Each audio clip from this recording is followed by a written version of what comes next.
And welcome to a very, very special episode of that 401k podcast. I think that always reminds me of those very special episodes of Different Strokes, but not that kind of different special episode. I'm here with Dan Venturi, and we're actually in somewhere in a room at Tropicana Field. I think it might actually be a suite, except I don't know, it's kind of weird. It looks like a suite, but like there's a metal gate that protects, I The guess, view.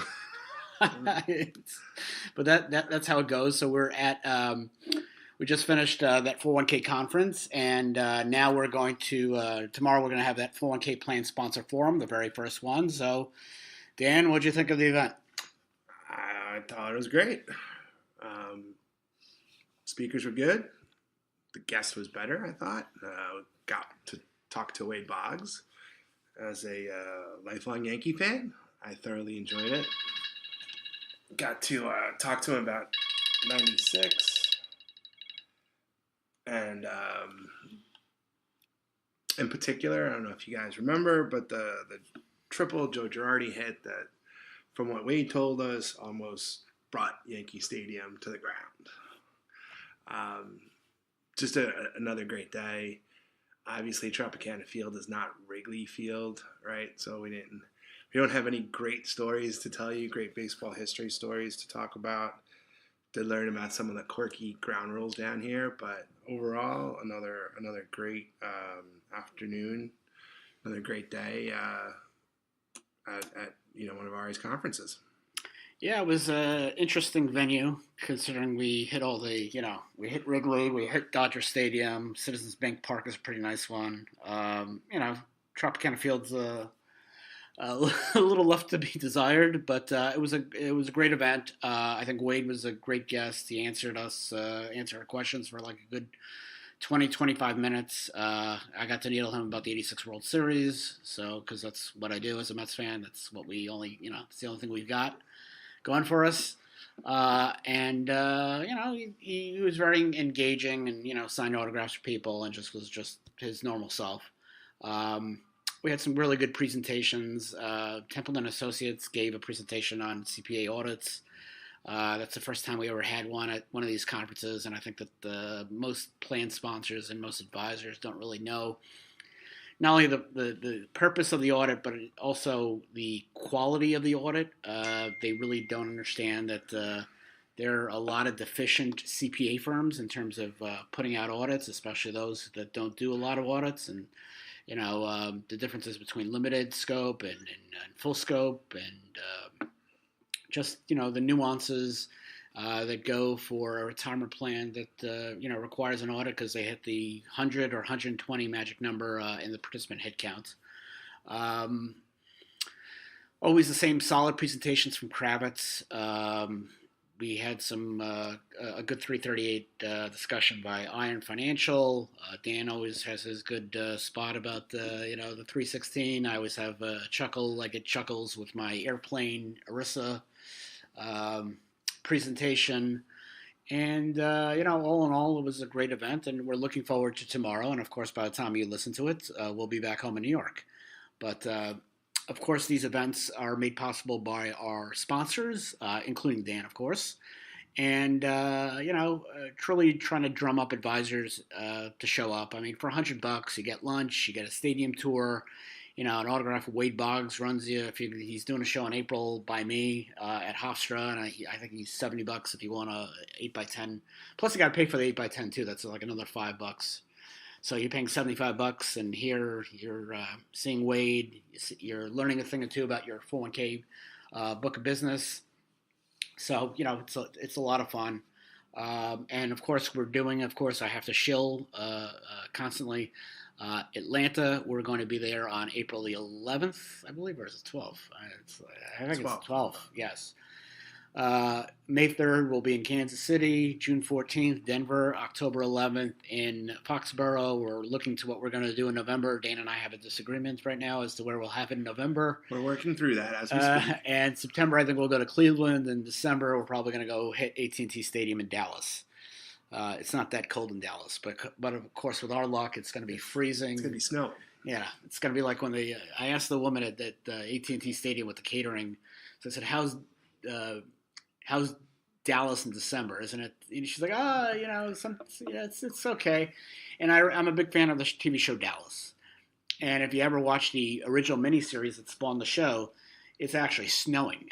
It's actually like cold. You see snow on the ground. So there are times in Dallas when it does snow, but we're looking forward to that. And of course, you can always sign up at that 401ksite.com. So that's what we got going. What else can we talk about? We can talk about Travelers. Did you see Travelers just recently adopted what was that first company that did the student loan match? Abbott. So Travelers. Yeah, I mean, the student loan match, quite honestly, it's like I know everybody's going for these advisory opinions and trying to get one specific to their plan, but, eventually the IRS it's going to be added to the code by Congress. I don't think it's going to be, call me crazy, I don't think it's going to be that popular. I just don't see, taking the world by fire, because it's not something that is really going to spur participation that much. It's a nice little feature, but I just don't see it catching on, let's say, like, Roth 401k, which has caught on somewhat, or automatic enrollment, which has caught on a lot. It's a nice thing to have. Choice is a very, very good thing. I just don't know how big it would really become in the plan space. I mean, I think folks are going to adopt it just as a choice thing, right? Whether there's utilization, that remains to be seen. Student loans are a huge thing in this country, right? The debt crisis and all that stuff. Yeah, tell me about it. I still got student loans that my parents are, loath to paying off, but they asked me to take it out. But it's a real crisis. I looked recently at my law school, and it's $75,000 a year, room and board, times 3. That's $225,000. On top of 4 years. That's assuming you didn't take out loans for college, and you could a student loan debt of $225,000 is far greater than I ever had. It was $60,000, and that was a lot of money. Sure. Sure. It's going to be a nice feature, and again, I think hopefully they'll add it to the code, so then these employers don't really have to go out and seek out their own little opinion letter from the IRS. That everything's fine. Well, I can't say who or what company, what record keeper I spoke to today, but I did get it from one of the bigger record keepers that they're rolling something out for student loans. That they're going, I'm not sure if it's. I didn't get all the details. I'm not sure if it's an external vendor, if it's an internal thing, but they're definitely rolling something out here in the next couple of months, weeks. So that's, I think, going to go a long way to sort of legitimizing it and move away from the individual opinion. Yeah, a large record keeper probably could do that. Probably, in their master documents, probably get IRS approval. We'll see what they do. It's a really big plan provider out there, and they're one of the ones that really shape the industry. And if they're going to go seek some type of approval on their plan documents and offer to everybody, it's going to open it up for a lot of people. Then everybody else, some of the other bigger providers do that. There's always got to be one. So, got to be the first. First to market. And again, like I said, it's going to be something nice to have. I just, in popularity, I don't know if that would be such a popular feature. But I always believe that with these features, the more you give, the better it is. Choice is a very, very good thing. Yeah, absolutely. That's why we like Chinese food so much, because the menus are expansive.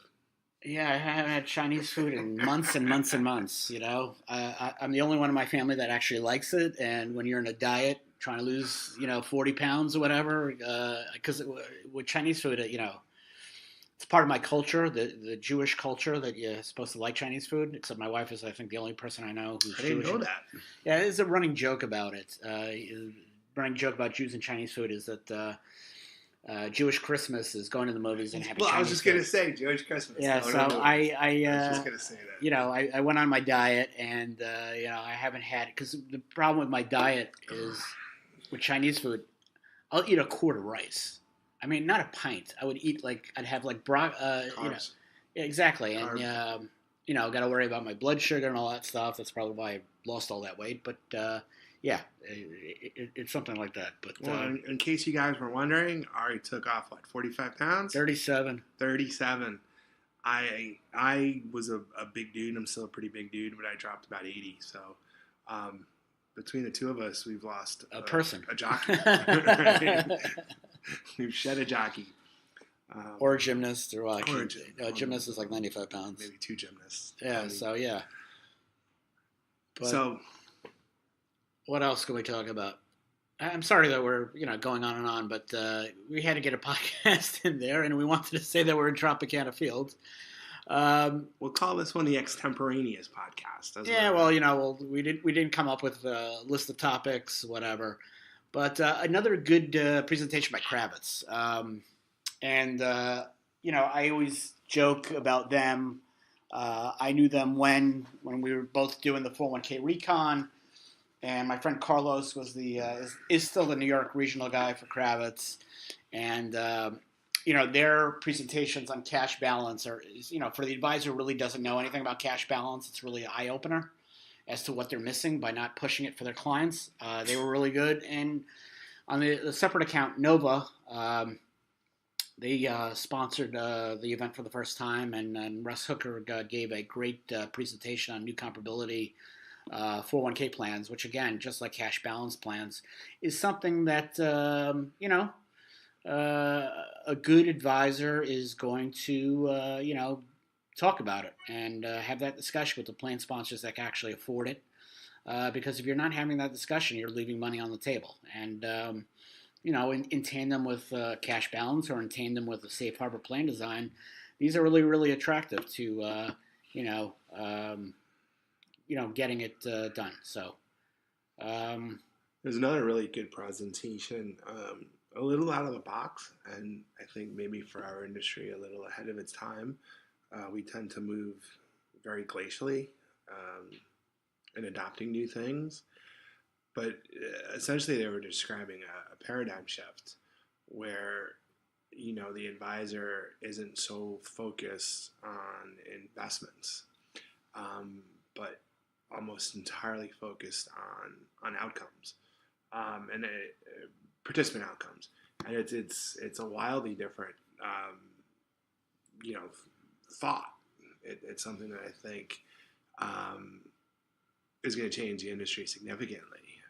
Sort of shifting away again from focusing on investments and benchmarks, returns, all that stuff that sort of is the bread and butter of the advisory community now, and sort of shifting it to not just focusing on the C-suite, right? Not just giving the C-suite attention, but giving the rank and file attention and giving them, and this is sort of a dirty word, but advice, right? Figuring out a way to monetize advice in a practical, efficient way, and have that sort of be the future role of the advisor.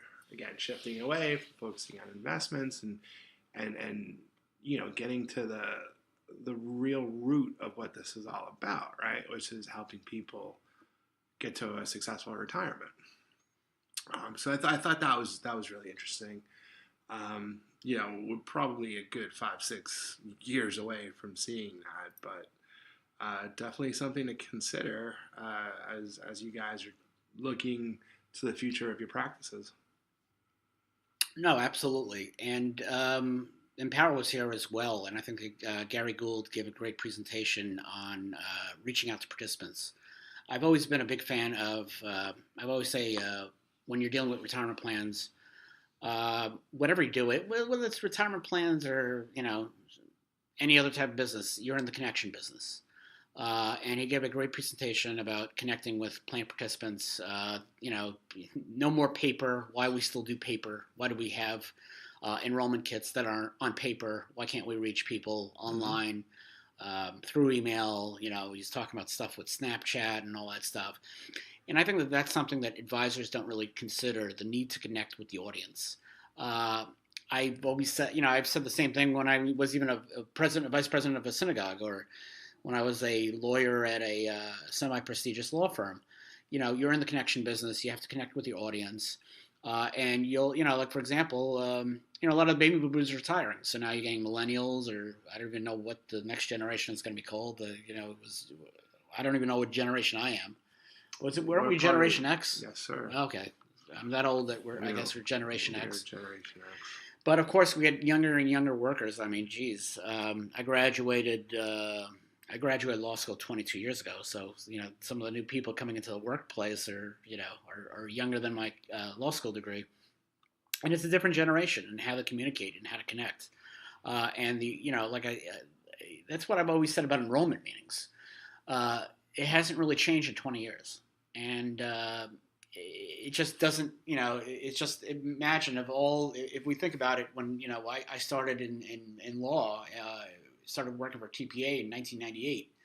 The internet was coming on. You could finally start, accessing your 401k account online. I remember when I worked at CBiz, and their website didn't even allow you to trade online. It was all about, this is what your account balance is, but they were still doing automated phone systems. But the technology has changed. But yet, it's funny that the enrollment meeting has not changed whatsoever. It has not changed at all in 20 years. And that's, to me, one of the main concerns that I have about the retirement plan business, and one of the things that I think the retirement plan business has dropped the ball on. You need to engage people. You need to interest them.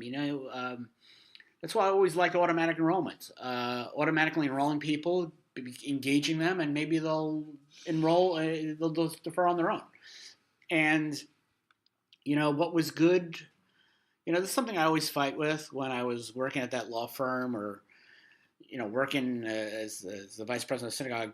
When you're dealing with a culture that doesn't want to change, there's nothing wrong with change as long as change is for the better, as long as change is engaging more and more people.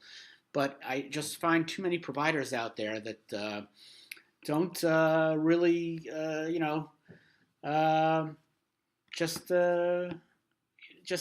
just really give, not much thought to the enrollment meeting.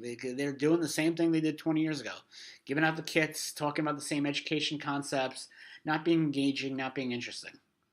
And I think a lot of times those meetings are more designed for the provider than the participant, right? Yeah, it's to me, it's like we did it for the sake. We did it for the sake because we had to do it. Check the box. When I was a consultant, and we'd put a new plan in, and even now occasionally I'll still do some meetings. Do you guys remember those old ING commercials that were really silly? But the ING Direct with the bank with the money, right? Yeah. The guy, everyone would walk around with a number. I thought that was like an incredible illustration of what this is all about, and that's how I'd start the meetings, right? I'd ask everyone to find out what that number was. And go home and sit down with their wife or their husband and figure out what their number was. And I tell everyone, I guarantee you're not going to feel good about it. It's going to make you feel really uncomfortable. And that's the point, right? The point was to sort of scare them straight, to take a term from the past, reappropriate it, but to borrow a term. And I think it resonated, and I think that's the point. To Ary's point, when you engage a participant, there needs to be, a direction, an expected outcome. What's the goal? The goal, it can't be, talking to someone about, the difference between passive and active investing, or the sort of perfunctory stuff that every meeting ad nauseum goes through. I mean, that the employer is giving you a platform to help engage and better their employees, and to just sit there and waste that opportunity with the same old, I think is a real disservice. And you, to the participants and to yourself, they're your client. That meeting is an opportunity to shine. It's an opportunity to impress, to deliver value. Yeah, I mean, I always used to say that I've attended enrollment meetings, and I've seen funerals that have been more livelier, Yeah. more interesting, funnier, Yeah. more engaging. Yeah. And I think that is something that really plan providers, especially the financial advisors or whoever's doing the enrollment meetings, to do something different, something out of the box. Hey, like that 401k conference. What was that? I mean, yeah, I'll never be happy with attendance. I could get 100 advisors here, and I'll be like, I'll still be upset. I'll be like Schindler, can I get a little bit more? And Oscar Schindler, the guy saves 1,000 lives, and all of a sudden he says, I could have saved more. I could have had more advisors attend my events. But that 4K Advisors was, just me coming up with something unique and something different that was not in the marketplace. And I think that the advisors and plan providers that are holding these meetings should treat it like, any other event. I mean, I'm not saying you should bring in food and hire Wade Boggs to do your enrollment meeting. That would be a great idea. But who's going to? But you could. You could if you wanted to. But something unique. I remember years ago. It was very funny. There was a report on, I guess, with the California, they had the, for the defensive driving. It was the state had allowed other companies to provide for it, to offer these defensive driving courses. And so there'd be a defensive driving course class for 49er fans, and then be a defensive driving class for chocolate lovers. Clever. And I think that enrollment meetings could be like that in terms of not necessarily for 49er fans, especially if you're in New York or in LA, but having something that's engaging, like something like stupid, like offer a trivia contest about 401k plans and Sure. Basic educational terms, and give out gift cards or something like that. Bring in pizza. Do something like that. 5, 10, 15, 20. What dollar gift cards doesn't set anybody back, but it keeps interest. And I remember I used to hate going to holiday parties. I think one of the things that I enjoy not being part of a company anymore, being on my own, is not having the holiday party, because it just felt like pulling teeth. You're there with people you see all the time, and bosses you can't stand. And we used to have one, and he's a client of mine, so I really shouldn't say much. But I used to always joke that he threw the party for himself and his buddies, whatever. But anyway, one year he actually paid a couple bucks to have somebody do a trivia contest, and they had magicians, and something that was really, really interesting, and it kind of stood out. And it didn't hurt that I won about $5 in dollar coins by answering some trivia questions. But it was something different, something unique, and something engaging. And that's why I always had problems with my old synagogue. I'm the guy who was vice president of the synagogue, and I brought Sal, the stockbroker, in for an event. Made a ton of money. Brought in a lot of people that didn't go to the events, weren't part of a synagogue, and went to the event. And you're surrounded by people. I leave, and they're still doing the same stupid events that 40 years ago worked really well, but not so much today. 40 years ago. That's how I see it. So I definitely think that come holiday season, we will be broadcasting this podcast from our first annual holiday party. Now that we know how adamant Ary is about holiday parties, in what we were just talking about, I remembered back to one of the presentations earlier, and it was sort of a novel idea in the sense that maybe not everybody needs to attend a meeting, right? What they were doing was analyzing allocations and seeing the folks that were misallocated, right? Seeing the 30-year-old that's way overweighted in fixed income, seeing the 65-year-old that's 100% in equities.